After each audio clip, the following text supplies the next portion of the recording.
IPL के दोबारा शुरू होते ही फंस गया है एमआई का प्लेऑफ। पलट जाएगा प्लेऑफ का पूरा खेल। तो पॉइंट्स टेबल में होने वाला है सबसे बड़ा उलटफेर। किस टीम को लगने वाला है सबसे तगड़ा झटका? क्या अब वैसा ही प्लेऑफ का सिनारियो रह पाएगा? क्या नंबर 1 से नंबर 4 तक के टीमों की परिस्थिति स्थिति वैसी रह पाएगी? आखिरकार कौन जाएगा ऊपर, कौन रह जाएगा नीचे? ये सब कुछ हम आपको इस वीडियो में बताएंगे। वीडियो पूरा देखिएगा, पसंद आए तो लाइक कीजिएगा, शेयर कीजिएगा दोस्तों में, और चैनल पर पहली बार आए हैं तो क्रिक रोस्ट की फैमिली में सब्सक्राइब बटन दबा करके अभी शामिल हो जाएगा। चलिए वीडियो को शुरू करते हैं। आप सबको मालूम है कि जब खेल स्थगित किया गया था आईपीएल का युद्ध की वजह से, उसके पहले जो परिस्थितियां थीं सभी टीमों की वो कुछ अलग तरीके की चल रही थी। कुछ टीमें अपने मुकाबलों को लेकर के बिल्कुल कंफर्म नजर आ रही थी, उनका प्लेऑफ पक्का हो रहा था। कुछ टीमें अपने आप को प्लेऑफ में ना सिर्फ पक्का कर रही थी बल्कि अपने आप को नंबर 1 नंबर 2 की पोजीशन पर देख रही थी। लेकिन जैसे ही आईपीएल लगभग 10 दिन तक रुका रहा और उसके बाद अब इसको 25 मई के बजाय 3 जून को फाइनल करवाया जाएगा, यानी लगभग जो है अगर आप देखें तो 7 8 9 दिन जो है वो आगे लेकर के जाया गया है। वैसे में अब कुछ टीमें ऐसी हैं जो अभी तक परेशान थी, उनको फायदा हो गया है, उनके प्लेऑफ में जाने की उम्मीद बढ़ गई है। वहीं कुछ टीमें ऐसी हैं जिनके लिए अब अगले मुकाबलों को जीतना ज्यादा जरूरी था, जिसमें से मुंबई इंडियंस की टीम है, उनके लिए परेशानी खड़ी हो गई है। वहीं अगर देखा जाए तो दिल्ली की टीम को ज्यादा अंतर पड़ता नजर नहीं आ रहा है। आरसीबी गुजरात भी जो है परेशान नजर आ रहे हैं। तो आखिरकार हम जानेंगे इस वीडियो में कि जो ये पीछे पॉइंट टेबल आप देख रहे हैं, इसके लिहाज से अभी तक तो सब कुछ स्थिति बड़ी अच्छी नजर आ रही थी, लेकिन क्या इनकी स्थिति अब आगे भी अच्छी है, ये बड़ा सवाल बन रहा है। तो सबसे पहले जानते हैं कि आखिरकार हुआ क्या। दरअसल आप सबको मालूम है कि जब आईपीएल के कुछ प्लेयर्स जो है वो चले गए हैं, पहले मैं आपको बताता हूं ये चीज कि अभी क्यों ये परेशानी हो रही है। क्योंकि जिन प्लेयर्स के दम पर कुछ टीमों ने बेहतरीन परफॉर्मेंस किया था, कुछ प्लेयर ऐसे हैं जिनकी टीम उनके ऊपर निर्भर करती है, चाहे वो ओपनिंग स्लॉट की बात हो, टीम के कॉम्बिनेशन की बात हो, वो प्लेयर्स के ना रहने की वजह से दिक्कतें बढ़ने वाली हैं। और ये दिक्कत सिर्फ इस बात का नहीं है कि जब 17 तारीख को मैच शुरू होगा तो ये प्लेयर आएंगे कि नहीं आएंगे। दिक्कत इस बात की भी है कि ये प्लेयर क्या फाइनल खेलेंगे कि नहीं खेलेंगे, प्लेऑफ खेलेंगे कि नहीं खेलेंगे। क्योंकि प्लेऑफ जो है वो आपका होगा, पहला जो मुकाबला खेला जाएगा वो खेला जाएगा 29 तारीख को। फिर 30 तारीख को आपका क्वालिफायर 1 29 को, 30 तारीख को आपका एलिमिनेटर हो जाएगा। फिर 31 रुक करके 1 तारीख को क्वालिफायर 2 होगा, और 3 मई जून को जो है वो आपका फाइनल हो जाएगा। सबसे पहले जानते हैं कि आखिरकार कौन कौन देशों के सीरीज शुरू होने वाले हैं। सबसे पहले बता दूं आपको कि जो सीरीज शुरू होने वाले हैं, वेस्ट इंडीज को जो है आयरलैंड का दौरा करना है 21 मई से 15 जून के बीच में। अब इसमें कुछ वेस्ट इंडियन प्लेयर्स के नाम है, अब वो कौन कौन है मैं आगे बताऊंगा आपको।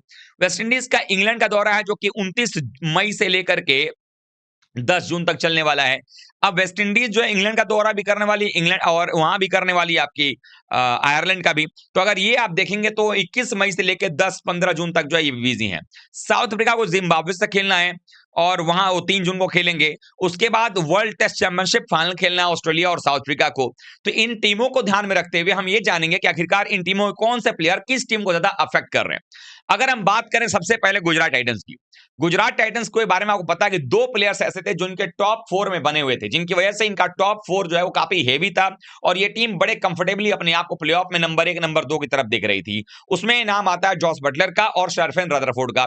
सुनने में ये आ रहा है कि ये दोनों ही प्लेयर आपको अवेलेबल होते हुए नजर नहीं आने वाले हैं, और अगर हो भी गए तो शायद आपको ये प्लेऑफ के अंदर में खेलते नजर नहीं आएंगे। शर्फेन रदरफोर्ड को वेस्टइंडीज की टीम में शामिल किया गया है, बटलर जो है वो खेलेंगे। वही अगर देखा जाए तो इनके टीम के अंदर में जेराल्ड कोएट्जिया भी हैं गुजरात टाइटंस के, जिन्होंने लास्ट मैच जिताया भी था, वो भी जो है आपको नहीं अवेलेबल होंगे। रबाडा जो कि बहुत दिन से बाहर थे वापस आए, लेकिन अब फिर से नहीं आ पाएंगे। यानी कि 4 ऐसे प्लेयर्स को मिस करने वाले गुजरात टाइटंस जो उनके प्लेऑफ के क्वालिफिकेशन पर ना सिर्फ क्वालिफाई तो मान लो कर भी जाएंगे, जो क्वालिफायर 1 और क्वालिफायर 2 खेलने पर सबसे बड़ा बट्टा जो है लगाने वाला है ये 4 प्लेयर हैं। सबसे ज्यादा इंपैक्ट जो पड़ने वाला गुजरात पे। आरसीबी की बात कर ले, इनके पास में भी दिक्कत ये है कि लिविंगस्टन इंग्लैंड के लिए खेलते हैं, वो वापस जाएंगे, जैकब बेथल चले जाएंगे, फिल सॉल्ट चले जाएंगे, रोमारियो शेफर्ड वेस्टइंडीज की टीम में है, एनगेडी अफ्रीका के लिए खेलना, और जॉश हजलवुड जो है वो ऐसे भी चोटिल भी हैं तो खेलेंगे नहीं, और वैसे भी ऑस्ट्रेलिया को डब्ल्यूटीसी फाइनल खेलना है।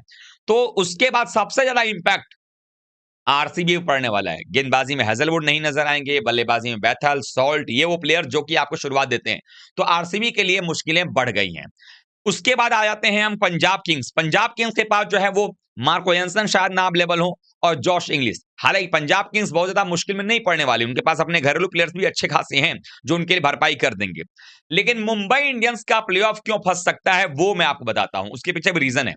अभी मुंबई को आप देखेंगे तो 12 मैच में 14 अंक हैं और उनको क्वालिफाई करने के लिए अगले 2 मैच में दोनों जीतना पड़ेगा अगर अपने दम पे करना है, या फिर अगर वो सोचना है तो एक मैच जीत करके उनको दिल्ली से चूंकि मुकाबला खेलना है और वो आसान नहीं होगा, दिल्ली भी अपने आप को कोशिश करेगी जिताने की।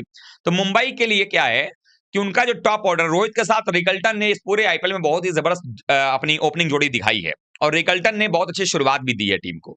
अब रिकल्टन भी अवेलेबल नहीं रहेंगे, उसके साथ साथ कभी नंबर 3 कभी नंबर 6 कभी नंबर 4 इस पर विल जैक्स बल्लेबाजी करते थे, टीम को स्टेबिलिटी देते थे। वो विल जैक्स अपनी गेंदबाजी से भी कमाल करते थे। अब वो इस आईपीएल में नजर नहीं आ सकते हैं, तो वो भी गए। क्वारिन बॉश जो कि आपके साउथ अफ्रीका के हैं, ऑलराउंडर, बॉलिंग ऑलराउंडर, वो भी नहीं नजर आएंगे। और रीस टॉपले, हालांकि उनको खिलाया नहीं गया था इंग्लैंड की तरफ से, इंग्लैंड के खिलाड़ी हैं ये यहाँ पर मुंबई के, तो 4 प्लेयर ये भी गए। यानी इसमें 4 प्लेयर मत काउंट करिए, आप ये काउंट करिए कि मैच पे इंपैक्ट किसका था। तो रिकल्टन का था, कॉरिन बॉश का था, विल जैक्स का था। ये 3 प्लेयर कम से कम आपको नजर नहीं आएंगे मुंबई के लिए, तो ये राह आसान नहीं होगा। दोबारा से ओपनिंग जोड़ी खोजना मुंबई के लिए सरदर्द साबित हो सकता है, क्योंकि रिकल्टन ना करते ओपनिंग तो विल जैक्स ओपनिंग कर लेते। अब दोनों नहीं है तो आप नीचे से किसको ओपनिंग करवाने लेकर के आओगे, वो एक बड़ा सवाल मुंबई के सामने है, जबकि उनके पास सिर्फ 2 मैच बचा हुआ है और उनको मजबूरी है कि दोनों मुकाबले जीतने पड़ेंगे। ये सारी चीजें हैं। दिल्ली को सबसे कम बड़ा झटका लगा है, क्योंकि उनके पास मिचेल स्टार्क और क्रिस्टन स्टफ्स 2 खिलाड़ी थे। अब मिचेल स्टार्क अगर नहीं है तो शायद कोई और गेंदबाज लेकर काम चला लेंगे। उनके पास अभी देखा जाए तो नटराजन जैसा गेंदबाज भी, वो भी आ जाएंगे। अगर ट्रिस्टन स्टफ्स को अगर आप देखते हैं तो ट्रिस्टन स्टफ्स जो है उनकी जगह पर भी आप एक किसी और प्लेयर को लेकर के आ सकते हैं।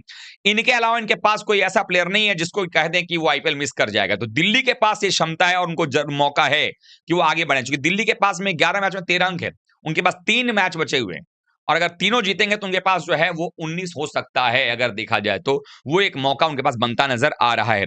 पंजाब के पास अभी भी 15 अंक है, पंजाब का मैंने बता ही दिया आपको। उसके बाद बाकी वो ऐसी कोई टीम नहीं है जो क्वालिफिकेशन के मामले में सोचे और उसके बारे में बातचीत की जाए। तो ये वो टीमें हैं जिनको कि सोचना पड़ेगा अपने बारे में। जरा पॉइंट्स टेबल दिखाता हूं आपको, पॉइंट्स टेबल क्या है जरा ये देखिए। गुजरात 16 अंक के साथ नंबर 1 पर है, बेंगलुरु 2 पे है, दोनों के 16-16 अंक हैं।